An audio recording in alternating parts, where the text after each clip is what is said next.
Hey guys, Off the Mic Sports Network here. Another edition of Off the Top Rope. A little bit of a delay in the NXT and AEW ratings. NXT wins again. It was a small margin of defeat. I think it was by about like 10, 15,000 viewers. I think AEW still wins the demo, but listen. A couple weeks ago they won, and good for them. AEW did, but in the last 2 weeks they haven't won.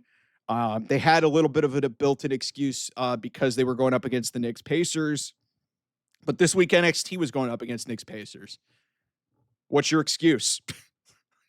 what's your excuse now? Listen, some of these schmucks and these marks will basically be like, well, we had more people on Max watching. You really expect me to believe that? If they really wanted to hype up Max, they would publish that number and make it public. They haven't made it public since they moved to Max in January. So, the next little stretch of time is going to be a test here for AEW moving forward in terms of their battle with NXT. Because listen, you look at what's happening.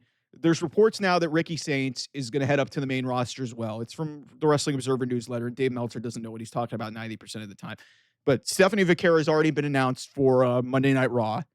She's going to make her official debut as a member of that brand and signing to that brand on Monday in a Money in the Bank qualifying match. And her last match as a part of the NXT roster is going to happen at Worlds Collide, which is a week from Saturday. So that's happening. It sounds like Jordan Grace is going the other place. You've already lost Roxanne Perez and Julia. I think Mariah May is going to end up showing up in NXT at some point. But man, listen, and depending on what happens with, the North American title, because Ricky Saints lost it, Ethan Page, he doesn't need to hold on to it for a very long time. They could give it to Javon Evans. The NXT roster has significant, and like I said, it's never felt more developmental since they went to this new model that they did with the 2.0 thing. It's never felt more developmental than it does now. And if they bring in Mariah May, that's going to help their roster. But a lot of these talent, like you could feel like it is a up and coming brand, which is what it's supposed to be. And it's like I appreciate some of the hybrid models, and they've used this as a piece to get some other people over. But Obafemi's not going to be there for much longer, I would imagine. Like, we'll see. And then Trick Williams is the TNA World Champion, so we'll see if they start bringing in TNA people to, supplement this a little bit. But if you're AEW, you have got to start beating NXT on a regular basis if you want to be taken seriously. Now more than ever, because at least with the CW launch, and, they had some star power there with their women's division, and obviously, having Stephanie Vicare there, having Julia there, Roxanne Perez, having like their women's division, which is really publicized, and Trick Williams, being like the big star that he had been, and like he's kind of cooled off a little bit, but he's still like one of their most noteworthy people. But NXT has never felt more developmental, and that's not a bad thing. It's just there's not a lot of really established talent. It's from a structure standpoint, NXT is honestly one of the better, structured television shows in WWE, to be honest, because at least they're consistent with their formula. Like, you have match stories across the show, you have short matches, and then obviously your champions are the biggest, most of them are some of them could be established people, but most of them are young up and coming talent. Like, you look at hey, even with the women's NXT championship, like JC Jane, she's in a group of her own. Obafemi is Obafemi. Ethan Page has been there for a while, been there for close to a year, and he's had a really good run there. And then Sol Ruka is still a young prospect, really only a couple years into this industry. So it's and then the tag team champions are Hank and Tank. So it's just a lot. It's a lot of developmental, more so than ever, and it's really showcasing the future of WWE. But that being said, if you're AEW, you have got to start beating NXT on a regular basis in this new era, because short of Mariah May coming to NXT, which I think will happen, in terms of established people in this industry right now, that were not on NXT. There's nobody there. There's like no name brands really from a casual perspective that you're going to go, like at least they had with Ricky Saints. And then obviously, the big flashy names that they brought in with the women's division last year. And they had established people who had been there for a while.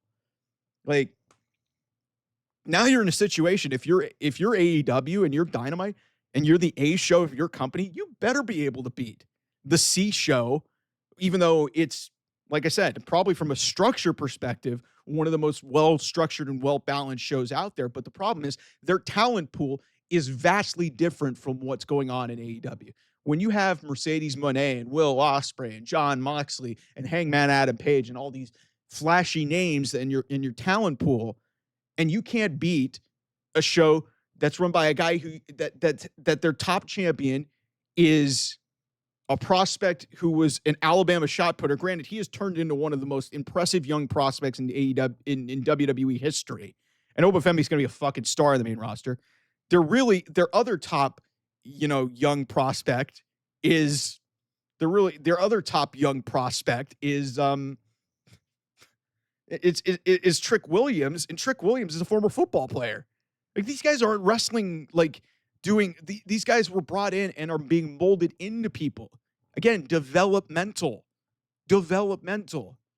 You should be beating that on a consistent basis. And they have done it one time in the last 9 months. One time in the last, 7, 8, 9 months. That's unacceptable. And you could take wear your badge of honor. But again, I said it 2 weeks ago when they won. I was like, good for you guys. Next step is, you need to start doing it on a week-to-week basis. And back-to-back weeks, they failed.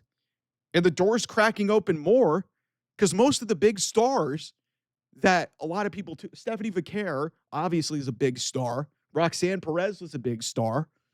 Most of the big stars, Ricky Saints, former AEW guy who comes in there, he may be going to the main roster. All of your big stars for NXT that have kind of helped sell that show, they're going elsewhere. If you're AEW, there is no excuse anymore. Like, I've let you guys get away with this for a while, but there is zero excuse. And don't dare come at me with the Max argument. The Max argument and the Max discussion is bullshit. It doesn't have any validity to it whatsoever. None. So they better start winning because, like I said, the NXT Women's Champion is JC Jane right now. And I love JC Jane, and I think she's a talent. But people are not coming to watch NXT for JC Jane. They're not. She's incredibly talented, but, that was a shock win. Stephanie Vicare was a big reason why that show was tuned into. Jordan Grace is leaving.